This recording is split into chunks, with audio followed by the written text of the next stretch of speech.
అందరికీ నమస్కారం. నేను మీ మురళిని. 100 గొడ్లను తిన్న రాబందుకు ఒకటే గాలి అని అంటారు. అదేంటో తెలీదు. అది సజ్జల గారికి కరెక్ట్గా ఈ మధ్య కాలంలో సరిపోయింది అని రాజకీయ వర్గాల్లో వినబడుతున్నటువంటి మాట.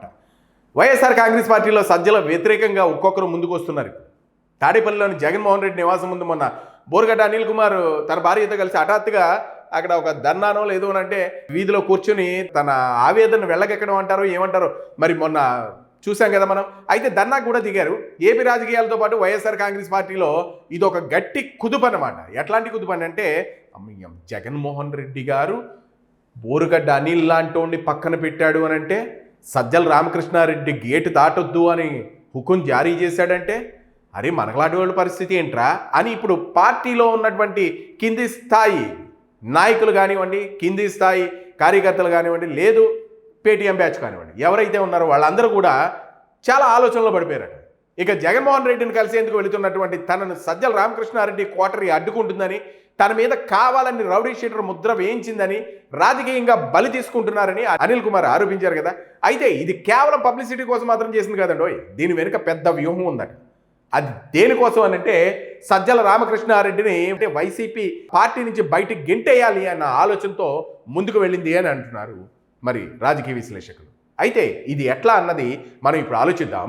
ఈ ప్రచారం నిజమా కాదా అంటే, సజ్జల రామకృష్ణారెడ్డిని వైసీపీ పార్టీ నుంచి బయటకు పంపేయడానికి ఈ బోరుగడ్డ అనిల్ని బయట కూర్చోబెట్టి ఆ రోజు ధర్నాలా చేయించారా ఏంటి అన్న దాని గురించి మనం ఆలోచిస్తే, మొత్తం సజ్జలను టార్గెట్ చేస్తూ పెద్ద బాస్ ఇదంతా నడుపుతున్నట్లు ప్రచారం సాగుతుంది.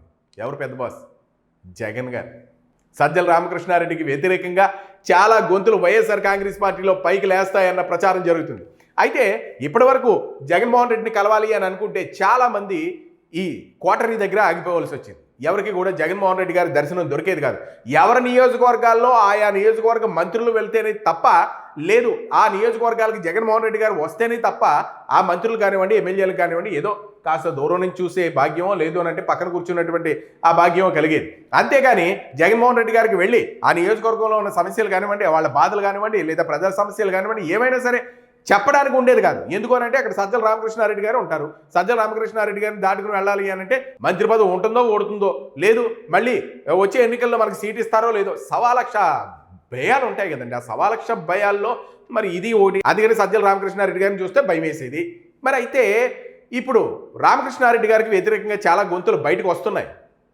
మమ్మల్ని కూడా అప్పుడు అలా చేశాడు, ఇప్పుడు ఇలా చేశాడు, గతంలో సజ్జలు చెప్పిందే మాట్లాడానని, ఇప్పుడు తనను బలిపశువు చేశారంటూ బోరుగడ్డ ఓపెన్ స్టేట్మెంట్ ఇచ్చేశారు. మనం కథ వేరే ఉంది. మరి సజ్జల తీరుతో బోరుగడ్డ మాదిరిగా చాలామంది ఇబ్బంది పడ్డారు. అటువంటి వాళ్ళంతా ఇప్పుడు బయటకు వచ్చి మాట్లాడేటట్టు ఒక వ్యూహాన్ని రచిస్తున్నారట, ఒక వ్యూహాన్ని సిద్ధం చేస్తున్నారట.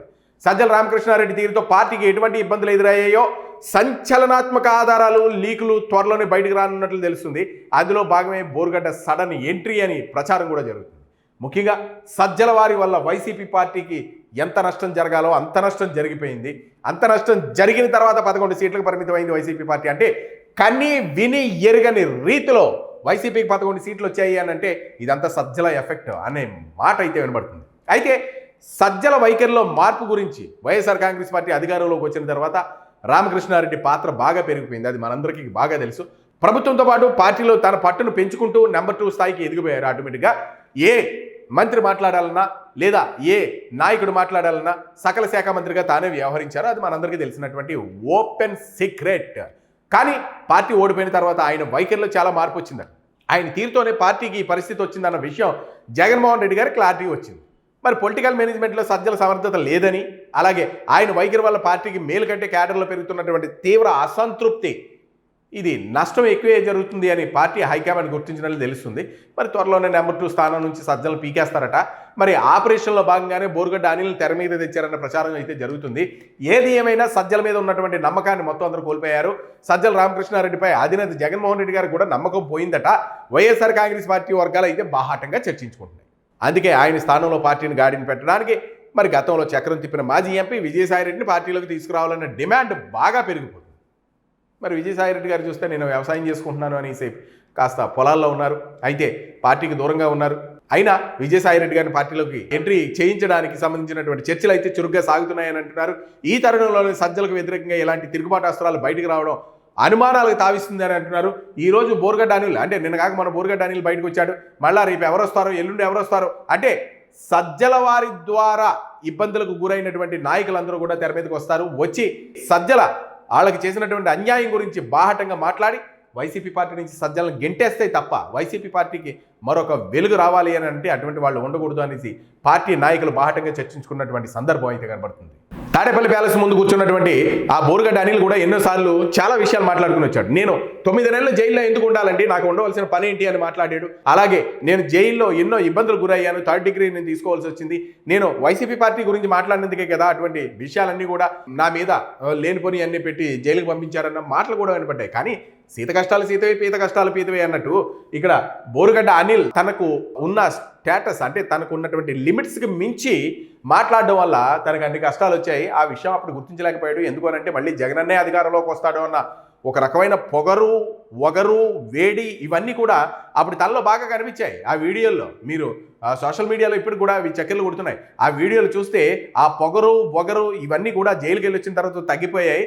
మొన్న ఇచ్చిన ఇంటర్వ్యూలో కూడా తను చాలా బాహాటంగా చెప్పాడు, నా వెనుక జగన్మోహన్ రెడ్డి గారు ఉన్నారు, జగన్మోహన్ రెడ్డి గారు వాళ్ళ లీగల్ టీము నా కోసం ఇంచుమించుగా అహర్నిశలో కష్టపడుతూనే ఉంది. అలా కష్టపడుతూ ఉండడం వల్లే బెయిల్ ద్వారా జైలు నుంచి బయటకు వచ్చాను. అందుకనే ఇప్పటికి కూడా నా వెనక జగన్ రెడ్డి ఉన్నారు, జగన్మోహన్ రెడ్డి గారు నా అన్న అని బాటగా నిన్నగాక మనం చెప్పారు. అయినా తాడేపల్లి ప్యాలెస్లోకి అడుగు పెట్టడానికి మరి సజ్జలవారు టాట్ కుదరదు, నువ్వు అక్కడే నించుని ఉండిపో, నువ్వెవరో నాకు తెలియదు అన్న చందాన అక్కడ వ్యవహరించిన తీరు చూసి తనకి కడుపు రగిలిపోయింది.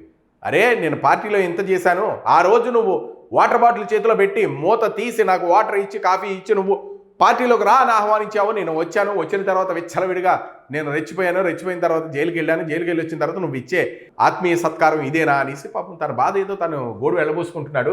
ఏది ఏమైనా ఈ బోరుగడ్డ అనిల్ చేసినటువంటి ఈ ప్రయత్నం ఈ పని తాడేపల్లి జగన్మోహన్ రెడ్డి గారు ఇంటి ముందు కూర్చున్నటువంటి పని చూస్తే సజ్జల వారిని బయటకు పంపించడానికి క్యాడర్లో జరుగుతున్నటువంటి ఒక రకమైన ఎత్తుకు పై ఎత్తు అన్న మాటలు అయితే ఆ పార్టీ క్యాడర్లోంచి వినబడుతున్నాయి.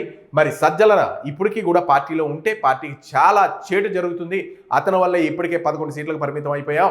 ఇప్పుడు ప్రజల్లో కూడా మనకు గౌరవం లేకుండా పోయింది. కాబట్టి ఇటువంటి వాళ్ళని పక్కన పెట్టేసి సాయిరెడ్డి లాంటి వారిని పార్టీలోకి తీసుకొస్తే పార్టీకి పూర్వ వైభవం వస్తుంది అన్నది పార్టీ వర్గాల్లో వినబడుతున్నటువంటి మాట. మరి ఈ వీడియో మీకు నచ్చినట్లయితే కామెంట్ రూపంలో తెలియచేయండి. అలాగే మీకు నచ్చితే లైక్ చేయండి, వీడియోని షేర్ చేయండి. Thank you.